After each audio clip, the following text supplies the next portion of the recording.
I've sold over $3 million in portraits in the last 28 years. And if I could go back and tell myself one thing at the very beginning, it would have saved me years. Here it is. As a professional photographer, you are not selling pictures. You're not just setting people up for a nice photo session. You're selling the feeling that people have when they look at the beautiful artwork decorating the walls of their homes. That is a completely different business.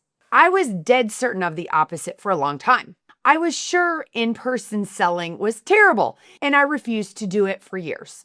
Until one day, I looked up and I realized I was making no money. And I figured I either need to quit or I need to figure out something else. By the way, I'm Sarah Petty, and I've been a portrait photographer for 28 years. And now, in addition to running my studio, I help portrait photographers build a boutique business selling wall art and albums instead of stupid digital files. Yeah, I said it. So in this video, I'm going to share the biggest lessons that selling all of those portraits taught me about what clients actually buy, about the craft, about serving people, and about myself. And listen, some of them go against everything the industry preaches. Let's start with what clients are actually buying, because it took me a long time to understand this. I had been doing things very wrong, made changes, and that's when it clicked, because that was the day I got my first Julie. Julie was my right fit client who came in and invested more than I had ever had someone spend with me. Now in our community, we define Julie, like we refer to her as a client who invests more than $1,000 on wall portraits, books, or albums, on printed things. My Julie walked in when she invested $1,800. I did the math right then and there. That one client had just replaced 24 of my old $75 sessions. Bam! One person. Once I started attracting the right fit clients and serving them the right way, I learned something simple about people. People love to feel loved. That's what a great portrait puts on the wall. The people you love, right there where you see them every day. They also love to spend money on the people they love. One of my really good clients came in for senior portraits of her two daughters, and she invested over $13,000 on each of them. Each girl got a giant piece of art that was a photo of them that we painted and we put in a gold gilded frame, and they were thrilled with it. And the mom texted me afterward and she said that was the best money I've ever spent. She wasn't stressed about it. She was thrilled. People will happily invest in their family when you give them the feeling that they will get when they see it on the wall, which that's what makes your artwork worth investing in. The next lesson changed how I actually work behind the camera. I'm always photographing to sell. Every now and then, when I'm in this session, I'll see a pose that sells. So I'll use it again and again and again. Because if it's sold once, it's going to sell again. So I keep going. I keep doing it. I keep selling, selling, selling. It's funny too, because a lot of people ask me, Sarah, like, how are you learning to spot the moment that becomes wall art? And the truth is, I didn't learn to spot it. I learned to create it. I'm setting up for a saleable moment to happen throughout the entire session. And there's never just one of them. That's what the entire session needs to be. There's just one habit that I had to unlearn. For years, I thought I needed fancy lighting and props and elaborate scenes and locations. And all that did was make more work and pull me out of the moment and away from my clients. And it's funny because I was actually a little scared when I got my first studio. I thought, oh my gosh, how am I going to be creative inside these same four walls? But keeping it simple did the opposite. It freed me to focus on people's relationships and them interacting with each other. And that was gold, because my sales just kept going up and up and up, spending more time architecting things in the session to happen that I knew were going to sell instead of driving around town looking for cool locations. That's the biggest lesson of all. I don't need anything but the people. I just simplify. Simple, simple, simple. Keeping it simple sells all day long. Now let's talk about the lessons about selling itself, because I got this wrong for years too. For a long time, I thought selling was something that happened at the end once the photos were ready and I was showing them to my clients.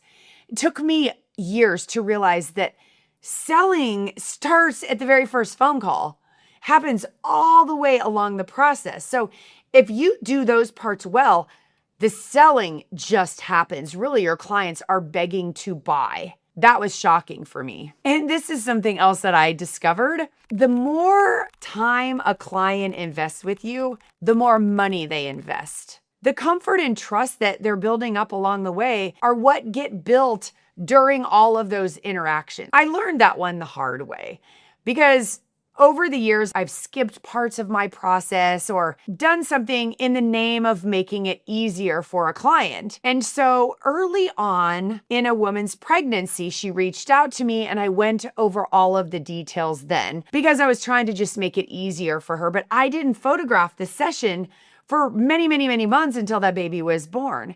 But by then, she'd forgotten everything we planned.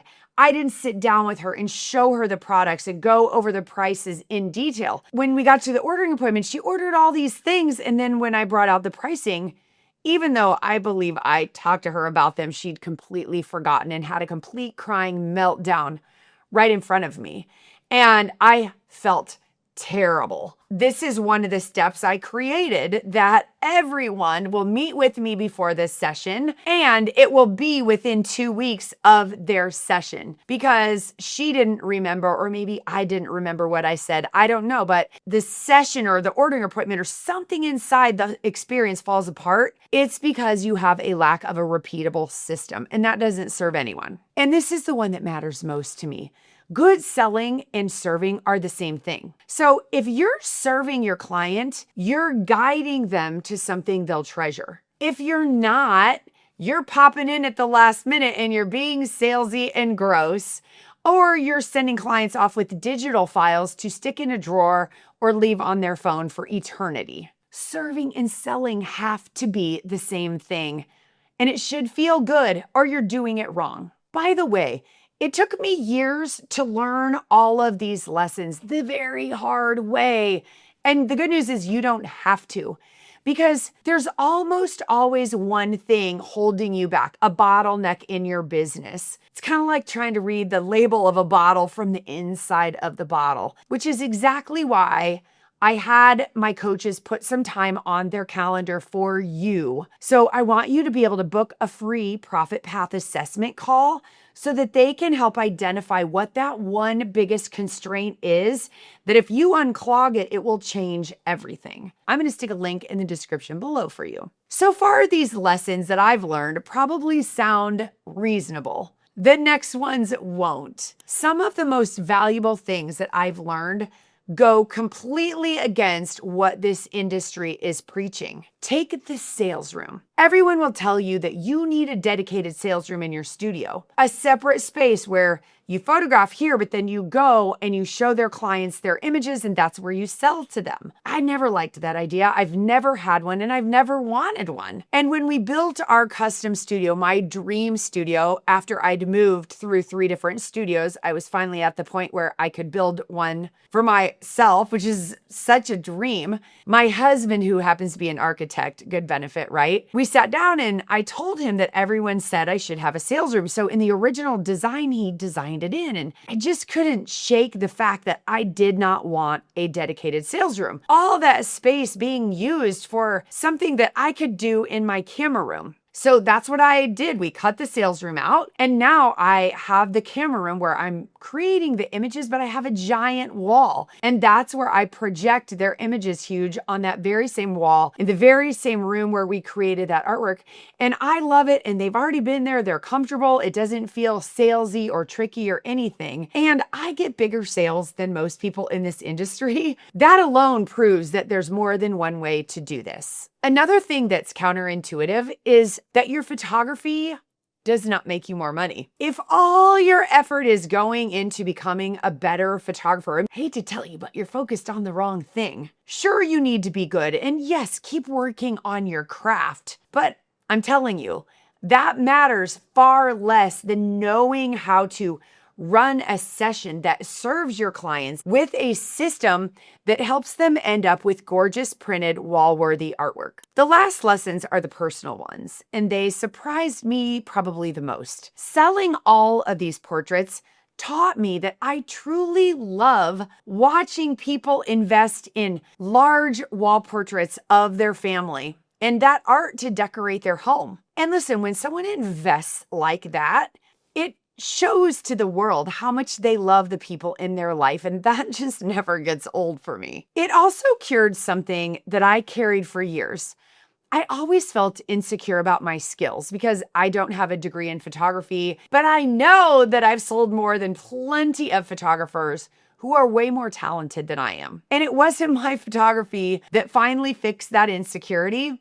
It was learning to sell. I also learned what I was made of on one of my worst days. Early in my career, when digital was brand new, a new client flew the daughter in for a couple of days. So it was a husband and wife with 2 little boys, and the dad's ex-wife and this teenager lived in another state. But listen to what I did. I wasn't comfortable with my camera, and I just went crazy and created all of these images.